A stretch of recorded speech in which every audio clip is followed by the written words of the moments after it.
சிச்சுவேஷன்ஷிப்ஸ் அப்படின்னா என்ன? இதுல you get everything as in a relationship, but the relationship நீங்க எல்லாமே ஒன்னா தான் பண்ணுவீங்க, வந்துட்டு ஒன்னா தான் படத்துக்கு போவீங்க, ஒன்னா தான் வந்துட்டு கூத்தடிப்பீங்க, ஒன்னா தான் வந்துட்டு எல்லாமே பண்ணுவீங்க.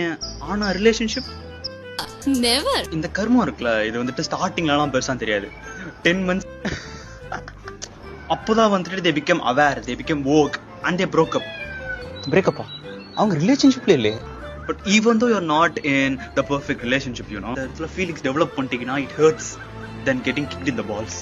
மாப்பிள, இவன் தான் எங்கேயோ செமத்தியா வாங்கியிருக்கு, இங்க வந்து வேற எவனோ வாங்கின மாதிரி அவுத்துறான் பாத்தியா?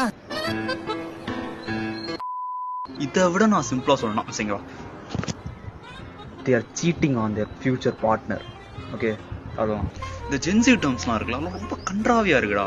Even the situationship, you know, I've been searching for 2 hours. Let me put some emphasis.